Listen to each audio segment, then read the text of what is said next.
Shall I stand or?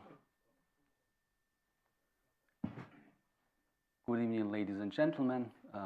Very welcome to this event today.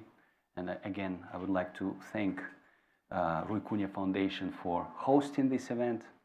And our speaker today is Professor Tim Simpson, who is Associate Professor in Department of Communication, University of Macau, where he has worked since 2001.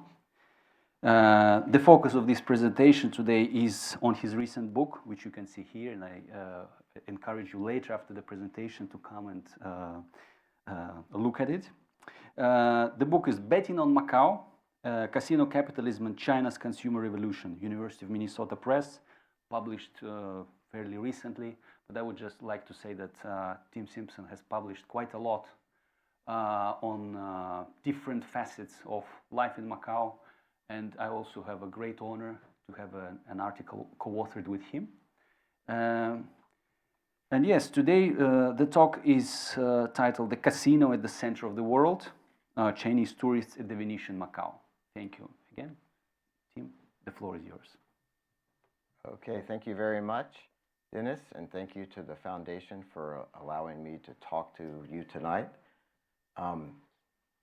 I want to first explain the title of the presentation, and you'll have to bear with me because I'm trying to handle the logistics of the dual computer and projector here, so I hope it goes okay. But as Dennis said, I'm going to talk about my book, Betting on Macau, Casino Capitalism and China's Consumer Revolution, and he asked me to bring a copy of the book, which is why there's one sitting there.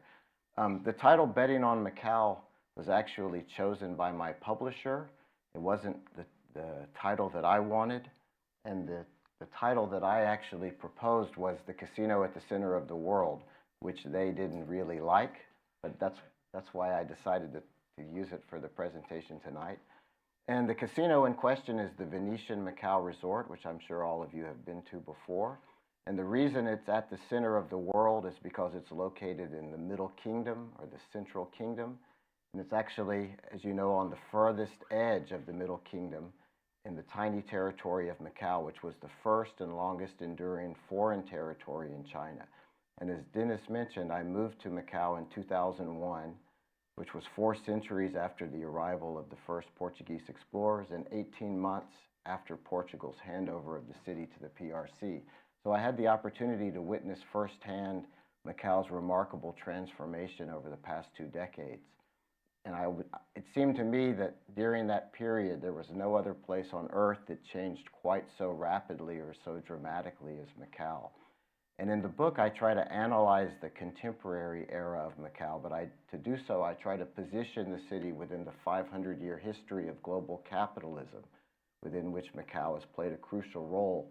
And I believe that Macau is reprising its role today in a new era of capitalism that may be dominated by the PRC.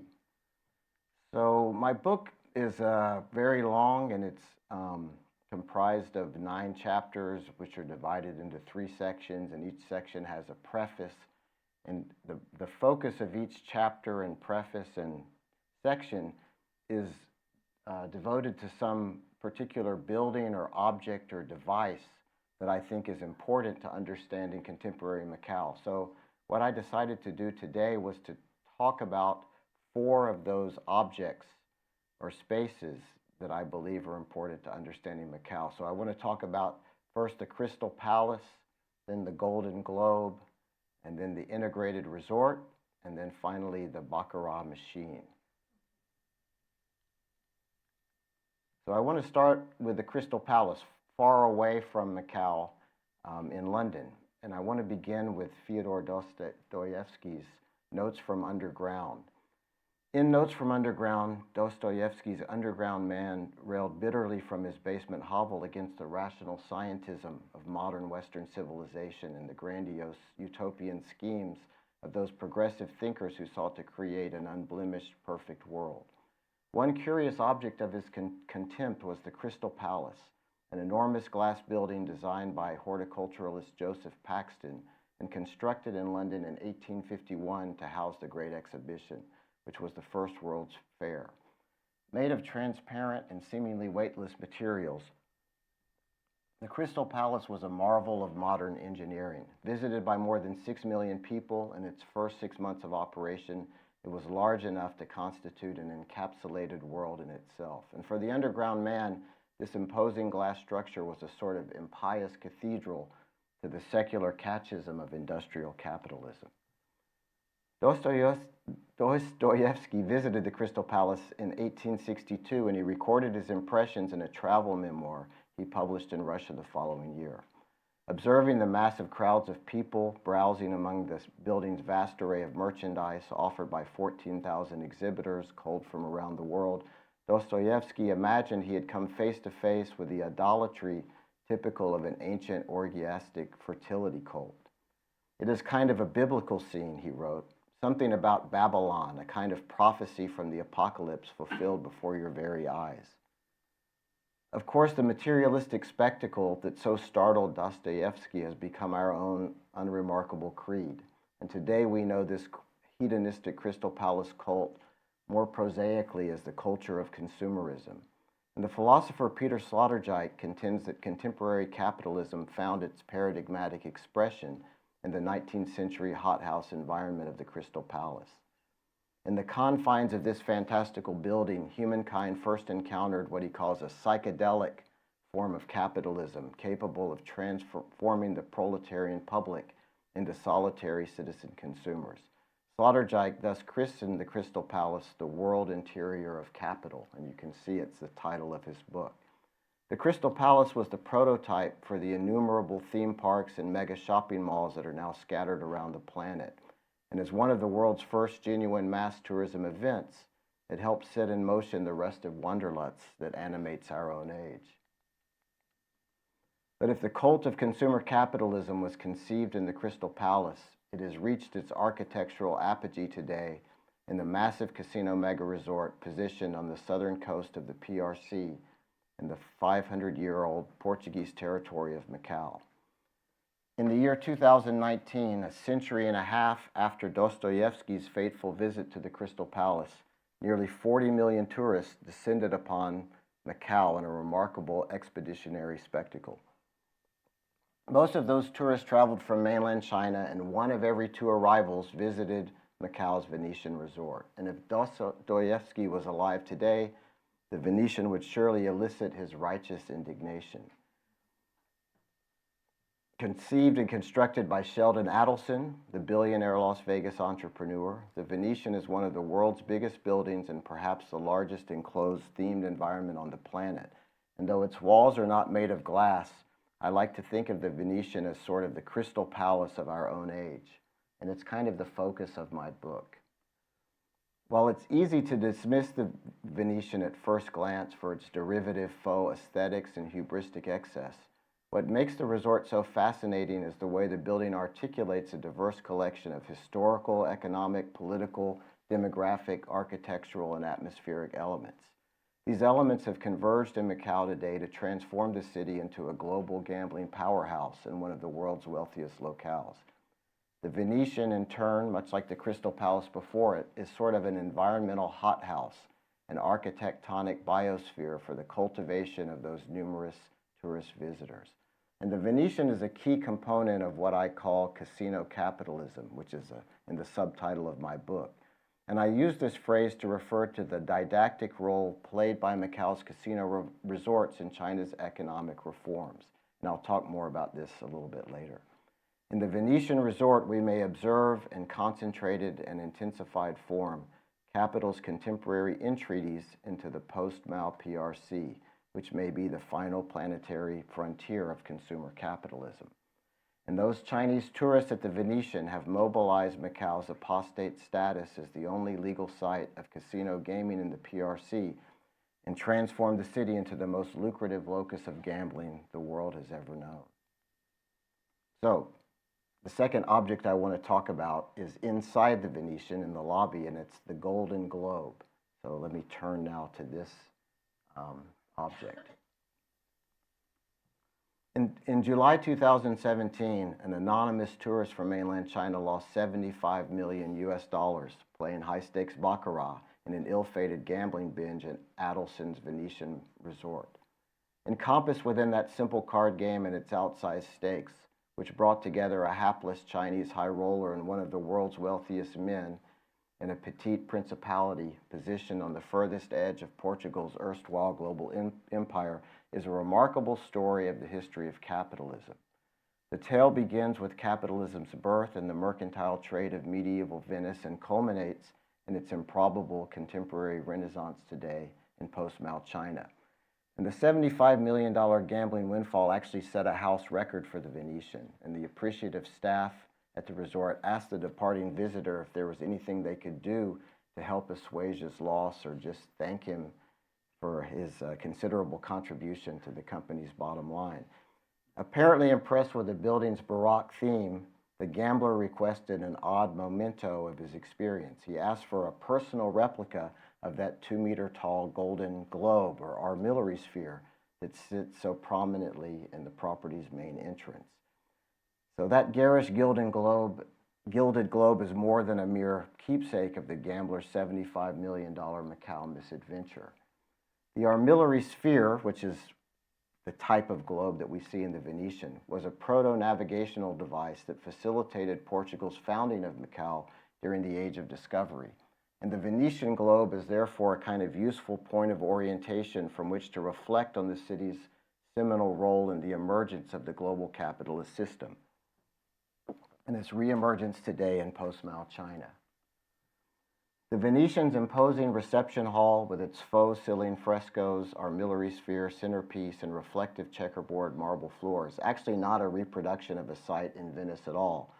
It's a reproduction of the Royal Library in San Lorenzo de El Escorial outside the Spanish city of Madrid. And the library is part of the 16th century palace and monastery complex that served as the residence of Spanish King Philip II, whose 40-year reign at the helm of the House of Habsburg commanded much of Europe and the world. The armillary sphere is a model of the Earth encircled by concentric rings, or armillaries, which represent the planet's celestial environment and depict features of planetary orientation. And the specific sphere on which the Venetian version is loosely based was constructed in 1582 in Naples by mathematician and cosmographer Antonio Santucci. And he presented it to Cardinal Ferdinand de Medici, who delivered it to King Philip in Madrid, where the king kept it in El Escorial together with the other gifts he received from around the world. And Santucci's Ptolemaic sphere was essentially maybe an early mechanical GPS device. The intricate three-dimensional model is comprised of 82 elliptical ligatures that create intersecting points of orientation and with which it is possible to precisely map locations on the planet's surface. And Santucci's sphere manifested the convergence of Renaissance science and Catholic faith that enabled Iberian seafarers to venture into the Atlantic Ocean and to eventually encircle the Earth and ultimately create Europe's first global empire. As an early maritime gateway between Europe and China, Macau was pivotal to that process. So in order to understand Macau's reprise of its gateway function in the global economy today, 500 years after the city was founded, it's necessary to locate the precise geohistorical coordinates of the city, much as King Philip may have done in those reflective moments in the Royal Library when he contemplated his expansive global empire on the elliptical surface of Santucci's sphere. Such an effort at global positioning is one of my goals in the book, but my aim is not a conventional history of Macau because I'm not a historian. Instead, I pursue a history of the present, which begins by looking backward from the Venetian to try to unearth the complex course of descent by which this structure has materialized in Macau. And I think we can trace a sort of shadow history of the global economy from the unlikely vantage point of the Venetian resort. And that history extends from the very origins of global capitalism in the medieval city-state of Venice to the contemporary construction of Sloterdijk's consumer world interior in Macau. And that's a 500-year history, but much of the tale takes place in and around Macau's casinos. And so I want to move now to consider more specifically the third object that I want to talk about today, which is the integrated resort. And I want to talk about this architectural form in general, and then what's specific about it in Macau. So I moved to Macau in 2001, and at that time, as you may know, the city's prototypical casino resort was the Lisboa, which Stanley Ho opened in 1970 on a parcel of reclaimed land located at the far end of San Malo. And when I came here, I noticed that a lot of expatriates in Macau described the Lisboa to me in exactly the same way. They would typically ask me if I had visited the Lisboa casino yet when I first got to Macau, and then they would remark dismissively, "It ain't Vegas." And I heard that phrase over and over again from other expats. And I began to think later about the connections between Macau and Las Vegas. When Macau's casino industry exploded, people started to call it the Las Vegas of Asia. But as it got bigger and bigger, I started to think of Las Vegas as the Macau of North America. And I got interested in the similarities or distinctions between Macau and Las Vegas.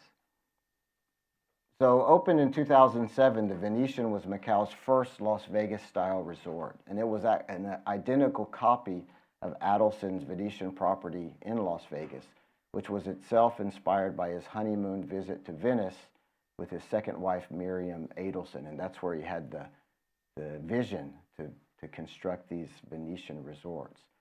However, the Venetian is actually 3 times larger than the Las Vegas counterpart, and it's actually one of the world's largest buildings. And just a little bit of information about it, which you probably already know.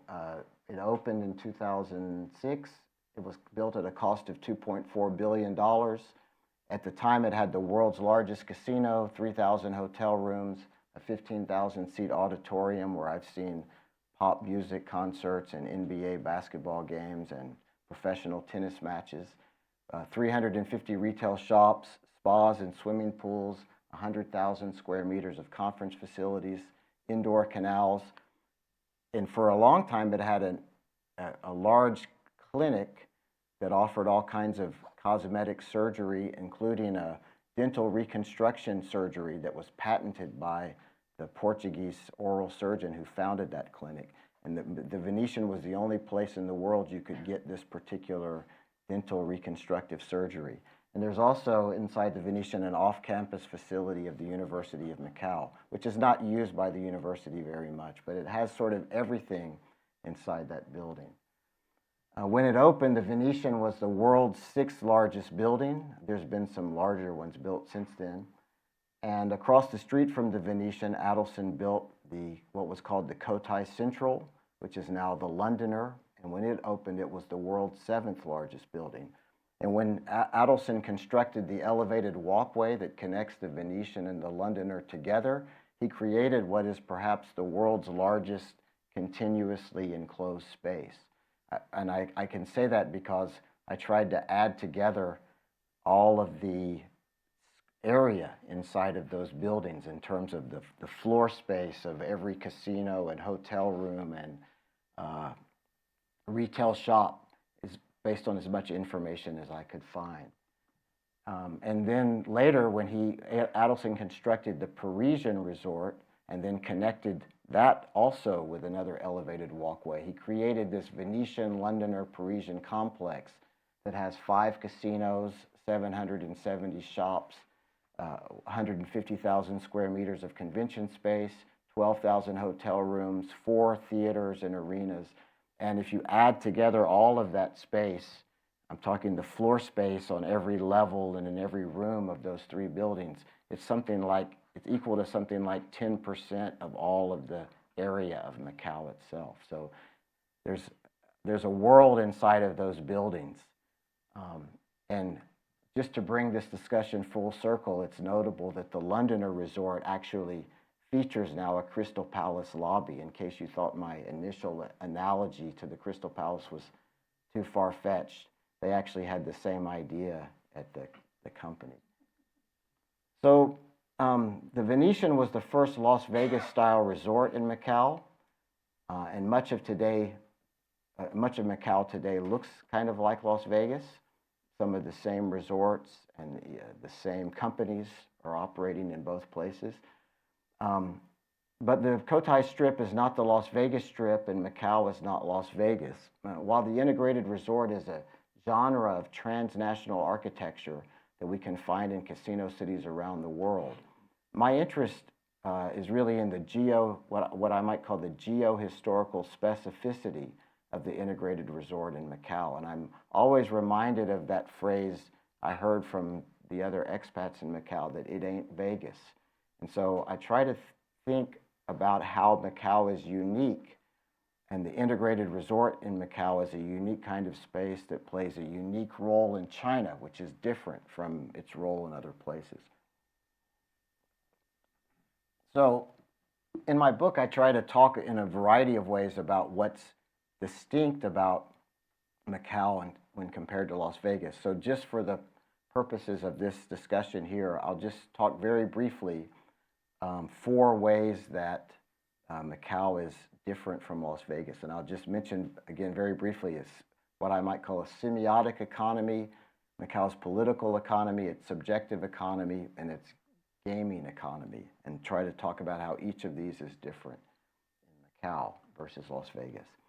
So first, the semiotic economy, and this is just by this phrase I just mean to refer to the way that scholars often talk about resorts like the Venetian in Las Vegas. Because the Venetian was constructed by a foreign billionaire on a fabricated piece of reclaimed land and with an emphatically plagiaristic design, it's almost too easy to describe the Venetian by reference to the postmodern semiotic argot popularized by scholars like Umberto Eco and Jean Baudrillard, which is typically used to describe resorts in Las Vegas. And from this kind of postmodern perspective, the Venetian would appear as an ungrounded, free-floating signifier, or a hyper-real absolute fake, or a self-referential simulacrum, which is representative of an era of late capitalism in which the logic of simulation has displaced reality itself. That's a very popular way of talking about these kind of themed resorts. But for me, while that kind of semiotic analytic may illuminate the aesthetics of the themed Venetian form, it doesn't really tell us anything about the pragmatic function of the resort for those tens of millions of Chinese visitors who gamble, or who travel there each year to gamble or shop or just gawk at the spectacle.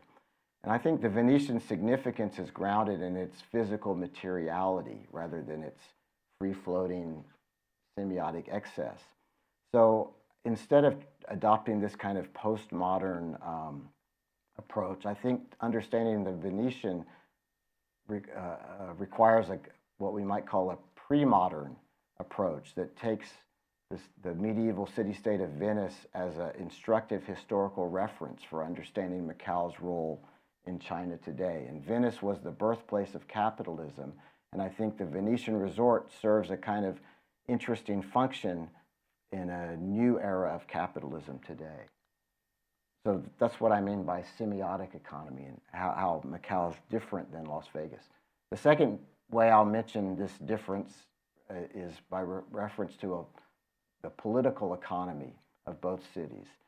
So Macau's role in China is distinct from the role of Las Vegas in the United States.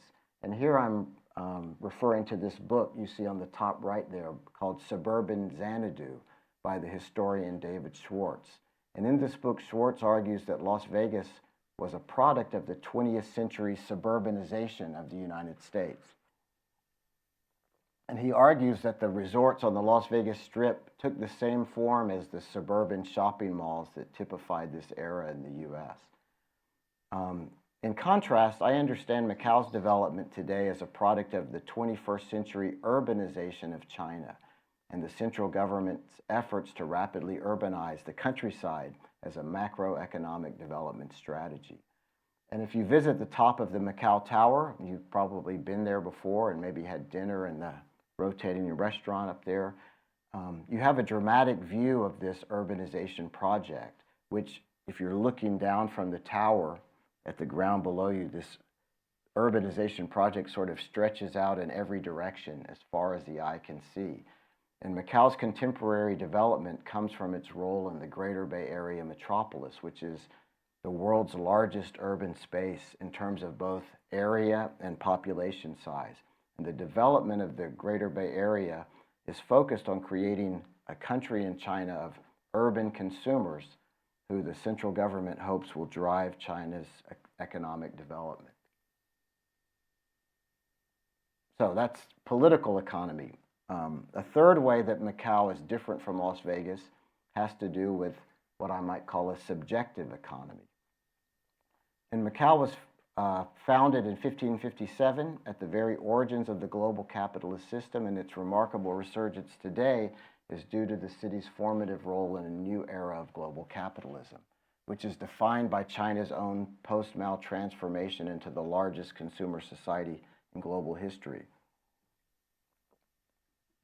So 500 years after the first Portuguese explorers founded Macau, Macau's emerged once again in this new kind of world economy anchored by the PRC. And I think the Venetian plays a role in this new Chinese-centered economy in a way that I would call a subjective role. The Venetian is a key component of what I call casino capitalism in the book. And the phrase casino capitalism was first coined by a political economist named Susan Strange, who wrote the book called Casino Capitalism. But her use of the term is different from the way that I use the term. Susan Strange uses casino capitalism as a sort of metaphor to describe the speculative and risk-intensive forms of financial investment that became common after 1970 in the world. And she argues these changes have transformed the global economy into something like a vast casino. But I take casino capitalism literally rather than figuratively, and I treat it not as an analogy for financial speculation, but as a pedagogical process through which post-Mao market subjects are cultivated in casino resort activities.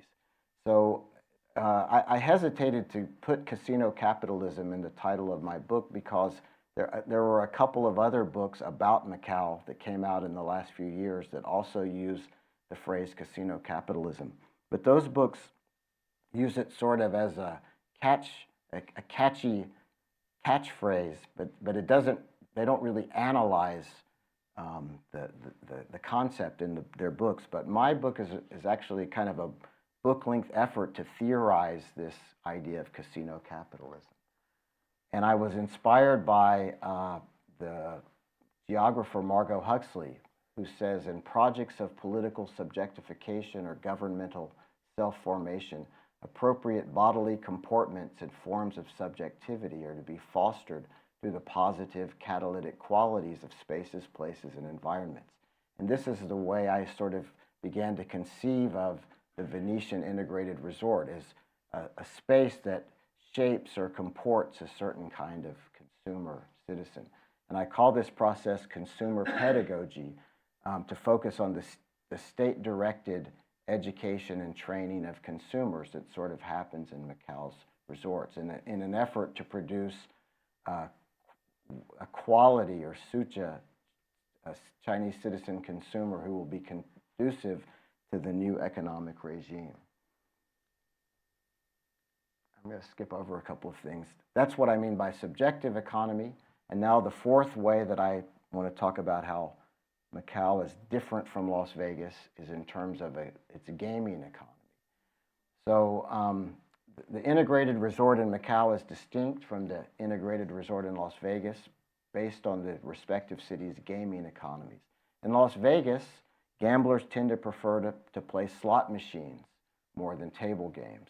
And there's a great book you see on the top right there by Natasha Dow Scholl called Addiction by Design, which is an analysis of the solitary slot machine gambler in Las Vegas who tends to zone out in front of a slot machine in a state of individual suspended animation.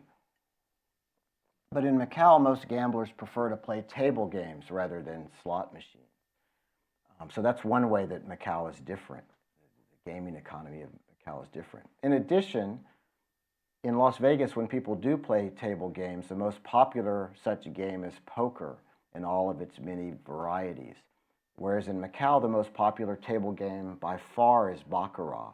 And baccarat is the primary game played in the mass market rooms of the Macau's casino resorts, and it's the sole game played in the VIP rooms, which stake the bets of Macau's high rollers.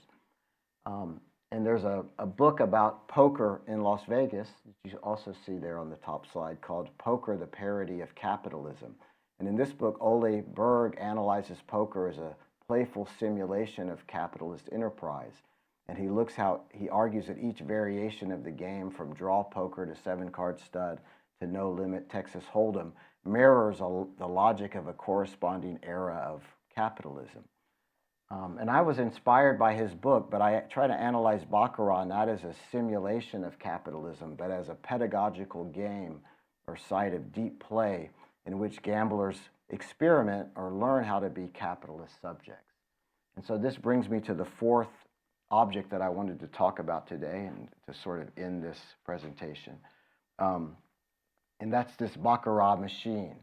And the final section of my book focuses on the game of baccarat. And at the very end, I have a chapter devoted to an analysis of this particular machine. So let me talk a little bit about baccarat and the baccarat machine.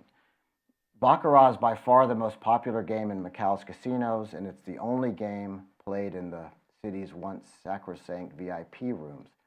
And the Punto Banco, or player-banker version of baccarat that's played in Macau, is also a very simple game of chance that requires no real decision from the gambler.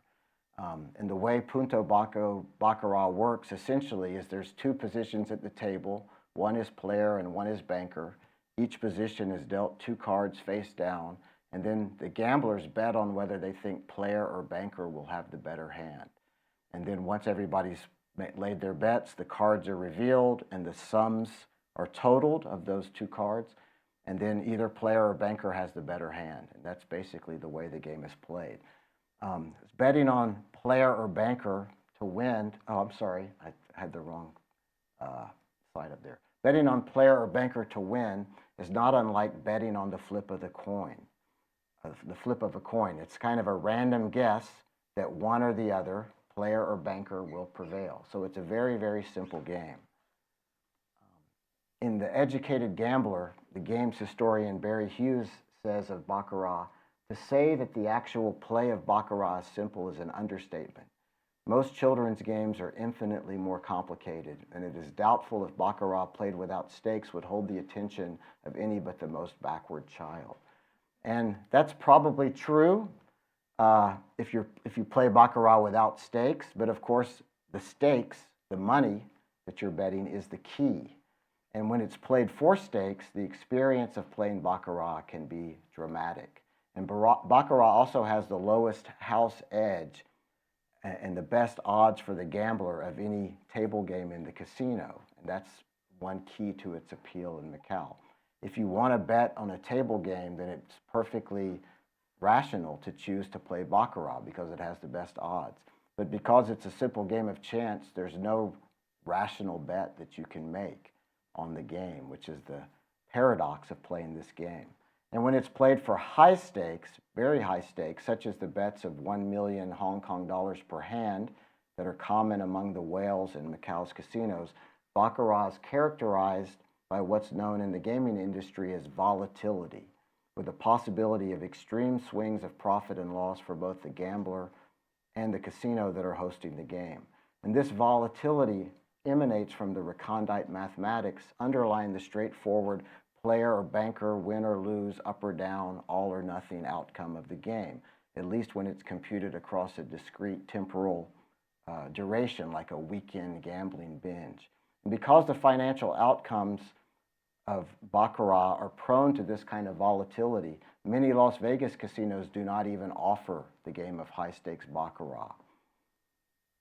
It's just in an industry whose profits are based entirely on mathematical probabilities, baccarat is an outlier. And in the short term, the outcome of baccarat is simply unpredictable. Volatility imbues high-stakes baccarat with its singular exhilaration. However, in the case of Macau, this characteristic of the card play resonates beyond the baccarat table. With the opening of Adelson's Sands Casino in 2004, that was his first property in the city, Macau's entire post-handover economy exploded unexpectedly with all of the volatility of a high-stakes baccarat game. The outcome not only produced Macau's record-setting revenues, but also fundamentally altered the experiential qualities of city life itself. And for anyone who happened to live through this change, Macau's rapid metamorphosis was physically and psychically palpable. And given the significance of baccarat in Macau's casinos, we might understand the game's volatility as a vital element of the animal spirits of Macau's entire baccarat-based economy. And that's to borrow John Maynard Keynes' evocative idiom, animal spirits, he used to describe the contagious emotional qualities of the market.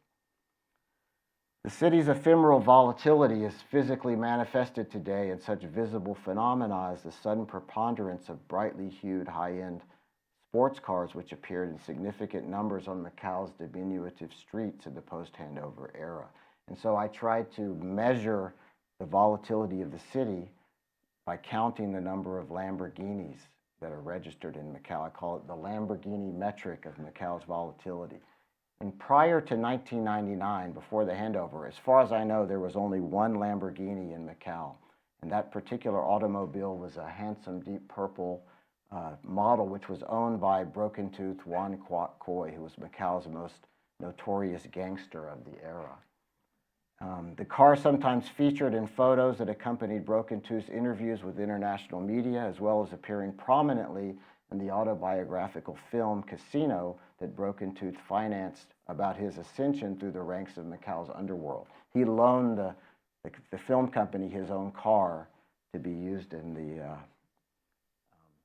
film. So prior to 1999, there was one Lamborghini in Macau. By 2011, a decade later, there were a total of 5 Lamborghinis registered in Macau. But 3 short years after that, in 2014, the number of Lamborghinis jumped 20-fold to 106. In addition to that impressive array of Lambos, in 2014, there were also 131 Ferraris, 158 Maseratis registered in the city.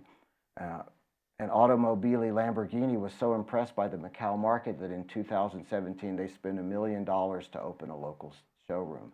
And if we include Macau's 523 Bentleys and 250 Rolls Royces that year, by 2014 there were 2 such superlative cars for every kilometer of road in the city. Of course, flashy cars are a normal consequence of quick money, but Macau's powerful coupes stand out as a brazen aberration. Tiny city whose streets are constrained by a maximum speed limit of only 60 kilometers per hour, which means you can't really take the car out of first gear very often. The serpentine streets of the central city where I live are more like a Byzantine medieval labyrinth than a modern roadway system, and there's certainly not any place to drive a Lamborghini. The company's Hurricane Spider convertible, which debuted in 2017 in Macau's new Lamborghini showroom, accelerates from 0 to 100 in 3.6 seconds, which means it would take a little over 1 second for the car to surpass the city's maximum speed limit. But the legal limits aside, the city's streets are so full of ambling, distracted tourists that daredevil driving is virtually impossible. So the Lambo drivers have little to actually do in their cars other than to noisily rev the idle engines in a way that contributes to the overall ambient volatility of the city. The very volatility that makes high-stakes baccarat so exciting and so profitable is also the source of the particular constellation of macroeconomic constraints and petty corruption concerns of the Chinese government. So when President Xi Jinping urges Macau to be more like Las Vegas, like you see in the title of that Wall Street Journal article there, the underlying message is that the city should seek to tame the volatility of the game of baccarat. And this is exactly what happened a couple of years ago with the surprise decision to criminalize, retrospectively, Macau's VIP junket industry with the arrest of Alvin Chow and Levo Chan, who were the owners of Sun City and Tak Chun, who were the 2 largest junket operators in Macau. And this decision was prompted in part by the claim of China's Ministry of Public Security that 1 trillion renminbi flows across the border each year into overseas gambling in Macau and other parts of Asia. So that's 1 trillion renminbi bet each year on the game of baccarat, on player or banker in baccarat. And we only need to remember that high roller at the Venetian who lost $75 million and came home with only that Golden Globe from the Venetian, from his experience at the Venetian. And that brings me to this baccarat machine called the Paradise Box. In 2007, LifeTech Group, a Hong Kong biopharmaceutical company, which was devoted to research and development of drug innovations to treat hepatitis B infection, diversified into the design and manufacture of gaming machines for the casino industry in Macau. And the company's first innovation was the Paradise Box. And this device is a hybrid cyborg convergence of man and machine that offers a baccarat game that is devoid of volatility. The solitary gambler at the live baccarat device does not need the services of a croupier, and he does not need a junket loan to finance his gambling. And the electronic baccarat game's reduced labor costs means the casino can lower the minimum bet from the table game to by 50 times. They can make it 50 times smaller on the baccarat machine. And this enables gambling by members of China's mass market. So this electronic device designed by biopharmaceutical engineers comprises a kind of biopolitical solution to the problem of volatility, and thus promising to tame once and for all the volatile animal spirits of Macau's baccarat-based economy. But my specific interest in the Paradise Box is its role as a kind of apparatus that transforms the game of baccarat into a complex form of capitalist enterprise, and which renders the gambler into what Michel Foucault might call an entrepreneur of the self. It's a form of human capital conducive to China's reform-era economy. And I will skip a little bit here and just bring this discussion to an end. I try to talk today about my research in Macau and my analysis of the city. I try to put the city in the context of the 500-year history of capitalism, but to understand Macau's role in a new era of capitalism today, which is anchored by China. And to do that, I talked about these 4 objects or spaces in Macau: the Crystal Palace, the Golden Globe, the Integrated Resort, and the Baccarat machine. And that brings me to the end of my presentation, focused on the Venetian Macau. So I wanted the book to be called The Casino at the Center of the World, but it ended up being called Betting on Macau, which is probably a more easy to understand and catchy title. So I think the publisher was correct. But that's what I wanted to talk about today. But before I end, I just want to mention that a lot of the photos in my presentation and also in my book are provided by a friend of mine named Adam Lampton. And Adam is a photographer who I met 20 years ago in Macau when he was a Fulbright scholar here for half a year. And I brought him back a couple of times over the year to continue his photo project. And he just has published his own book called Nothing Serious Can Happen Here, Photographs from Macau. So I would encourage you to look for that. It should be available. It just came out. And it has my favorite photo of all time of Macau on the cover, which is the Greek mythology casino, which was located next door to the former University of Macau campus where I went to work every day. So that's it. Thank you very much for the presentation.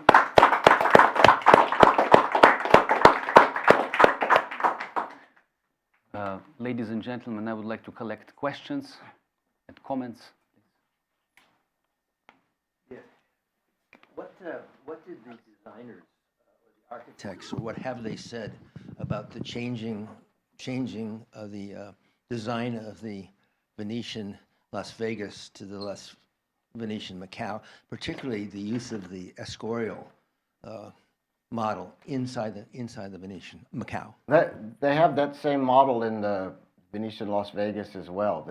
It looks almost identical to the Macau version. So it's not that for me, it's not that the design of the resort is different. It's that the function and the use of the resort is different. It plays a different role in Macau that it does in Las Vegas because of its position in Macau and the population of tourists that it services. But I will say, just to back up for a second, I did interview the architect who designed the Sands Casino. His name is Paul Steelman, and he did describe to me why he came up with this design for the Sands. And this was the first casino that was specifically designed to appeal to Chinese gamblers. And Paul Steelman he's probably the most important casino architect in the world in terms of the number of casino projects he's done. And Sheldon Adelson brought him to Macau to design the Sands.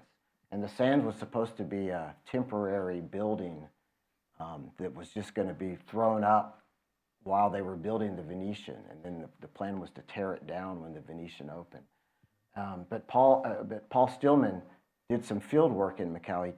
He traveled to Macau first and went to the Lisboa Casino and watched Chinese gamblers and the way they gambled. And he noticed there were some differences in the style of gambling among Chinese gamblers in Macau versus the ones he saw in Las Vegas.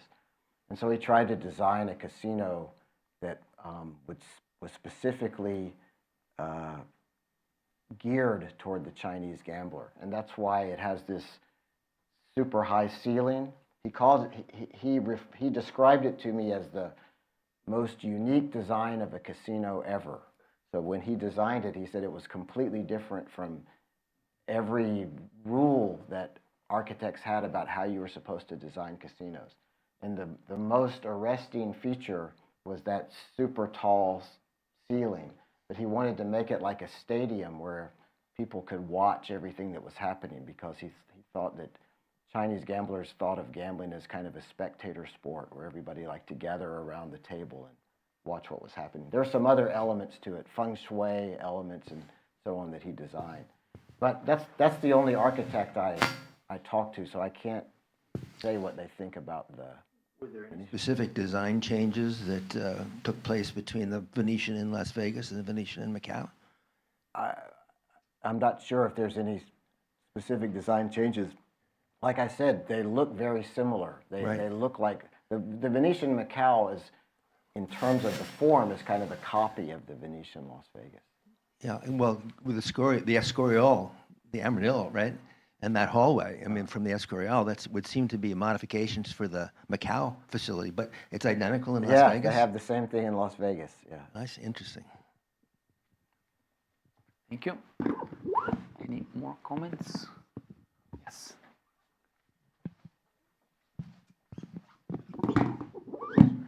Tim, thank you very much for your presentation. It was amazing. I don't have really a question. I just want to say that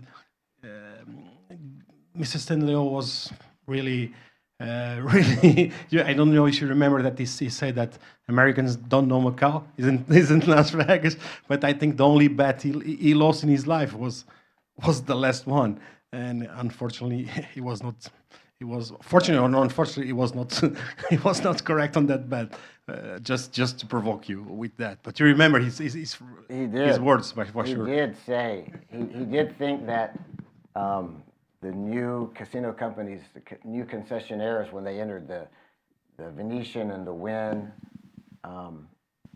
would not understand the Macau gambler or be able to compete. And I read an article about the opening of the Sands, which said he was completely flabbergasted when he saw that massive amount of people. You can see these are photographs from the opening day here.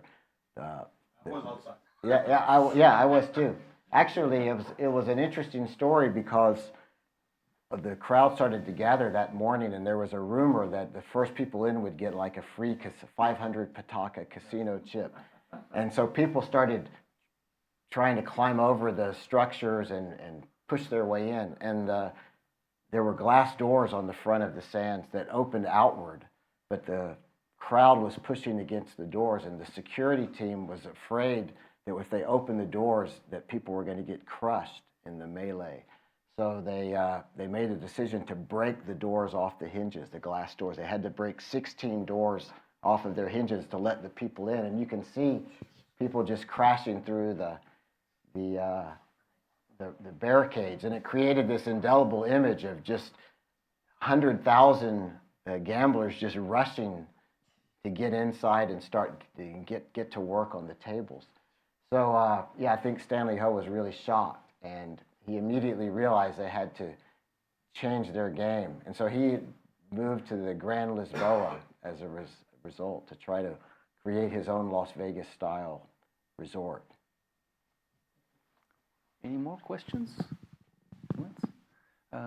Can I have a provocative question? Sure. Maybe we could, I don't know, tease this out. How, I don't know, the casino capitalism.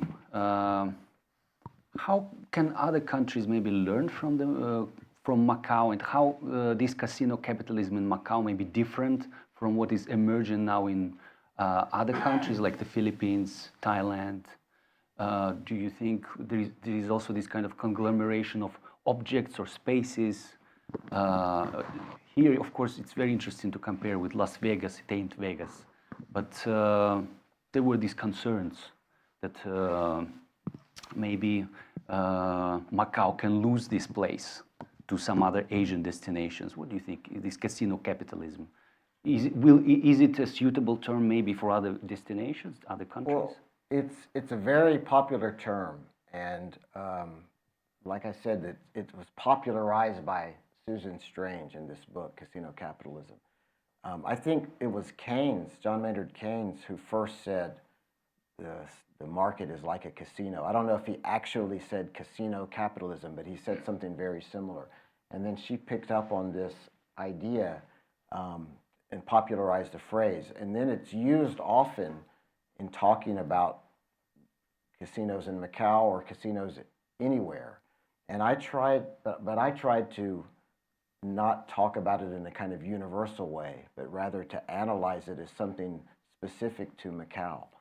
So my understanding or my use of the phrase casino capitalism is different from other people who use it. And there are, like I mentioned, a couple of other scholars who recently published books about Macau that use the phrase. One is Sunny Low. Sunny Low has a book called something Casino Capitalism in China's Macau or something like that. And there's another scholar named Janet Ng who wrote something called Dream Worlds of Consumption or something like that. Casino Capitalism in Macau or something. But both of those scholars, and both of those are both interesting books, but both of them just use it as a kind of generic tagline, but it doesn't play any role in their actual analysis. So I just tried to make it specific to Macau. And in that sense, I would think that it would not work in the same way in the Philippines or Thailand or Vietnam or Cambodia, anywhere else in the region where there are casinos, or Singapore is the biggest competitor. But you know, that's just my esoteric way of talking about the concept to try to localize it to Macau. I think Macau's experience is unique in a lot of ways, and it can't really be replicated anywhere else in exactly the same way. Certainly the Philippines right now, I think, is the closest thing physically and geographically and conceptually to Macau, because it's attracting a lot of Chinese gamblers, because it's a little bit off the, how to say, everybody knows what's happening. If you come to Macau, everybody knows that you're here and what you're doing. And the Philippines is still a little bit off of the radar, yeah, of the central government, maybe. So it's popular for that reason. I have a friend, Li Kawi, who's an architect, who's doing a lot of research right now about the Philippines. So he might be someone to look to describe that. But Thailand's another interesting case. And Thailand will certainly be a huge competitor to Macau if they do legalize gambling there. Thank you. Any more comments or questions? Actually, it was quite curious why aesthetically or visually the design of Las Vegas Venetian was sort of copied also in Macau. I mean, of course, you say the size is different, the functions are different, but visually, why copy the same outlay? Sheldon Adelson just didn't have any new ideas, I guess. Okay. That's a good explanation. He went on a honeymoon. Easy to copy. Yeah, he went on his honeymoon to Venice and had the inspiration for the Venetian Las Vegas. And then when he came to Macau, I guess he just envisioned the same thing. Although we can say in his defense that his proposal of opening a Venetian-style resort in Cotai is what got the government interested in giving him a concession, because at first he was unsuccessful in his application for a concession in Macau. And it was only after he pitched that idea that he would build some mega resort in Cotai, which was completely empty at the time, that it changed the government's mind, and they kind of reconsidered the decision about the concessions. And he was partnered, if you remember, with the Galaxy initially. He was attached to the Galaxy's concession license, and then later they split again because they couldn't work together. Okay. If we don't have any more questions or comments, would you like to add something? Just curious about the Escorial motif. Any ideas about what architects or designers, the management were thinking about the selection of that and merging it with the Venetian exterior? It's quite interesting, and it's not particularly well discussed in Macau, right? That the fact that the interior is this Escorial from Spain. Yeah, it's a very good question, and there's not one architect who designed this resort. There was a whole bunch of people who worked on it. That guy I did interview, Paul Stillman, had some role in it, but not really in design. It was some other part of the process.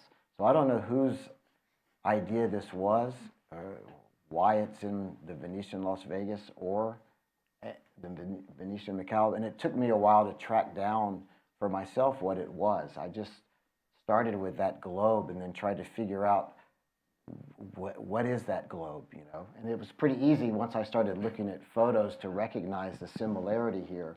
And then it took a while for me to track down the famous globe in the El Escorial. But yeah, I don't know why.